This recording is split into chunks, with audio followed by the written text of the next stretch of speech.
You're watching Fox 5's Sports Plus, sponsored by Hennessy Haight Injury Law, Southern Nevada Toyota Dealers, and AAA Roadside Assistance. Welcome back inside Fox 5 Sports Plus. I'm Vince Sapienza, coming to you from T-Mobile Arena, where the Golden Knights dominate Detroit to the tune of 6-3, and will now look to close out the homestand Sunday against Tampa Bay.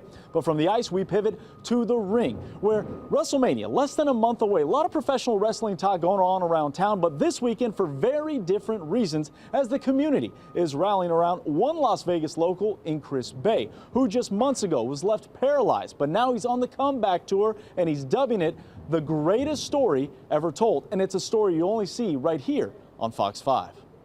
On October 27th, at a TV taping for TNA Wrestling in Detroit, Michigan, Chris Bay's life changed in a flash. He says it was a routine move with his tag team partner, Ace Austin, against a pair of legends and his favorites, Matt and Jeff Hardy. Austin goes to launch me for my finishing move, which is a cutter.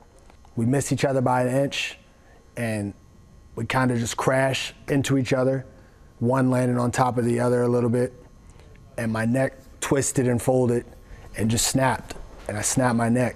Right away, it was fight or flight. Bay's instinct was to fight. His body had other plans. Mentally, I got up and grabbed the rope and came around. Physically, I was just laying there and I couldn't move. Chris was rushed to a local hospital where he had emergency surgery on his neck and spinal cord. They went in the front and they fused my C6 to my C7.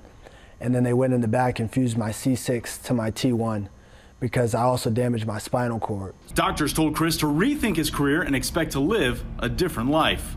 They told me it'd be a 10% to 25% chance of walking again. You may not walk again.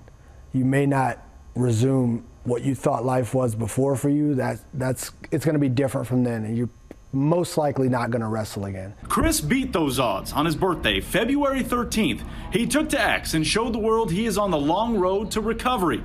Fast forward to December, he came back to Las Vegas. This is where Chris's wrestling journey began back in 2016. Here at Joe DeFalco's Future Stars of Wrestling. Chris came in, and day one, Chris paid for 3 months up front. He was a guy that everything was about being a professional wrestler. It was here where he perfected his craft in and out of the ring. All the experiences at FSW, on the road with TNA, learning and performing around the world. He got to wrestle and befriend many of whom he looked up to. From there, the idea of a benefit for Bay came to DeFalco's mind. So we were going to do it in January. We thought it'd be fun. We'd do it at the school. You know, it'll be awesome. Not even the process of Chris even being here.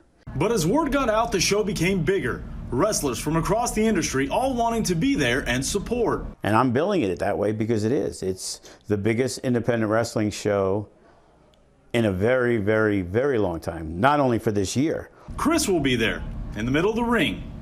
Is it a sign that Chris Bay will ever wrestle again? When it comes time for me to step back in the ring, should it come time for me to step back in the ring, the simple answer is never say never.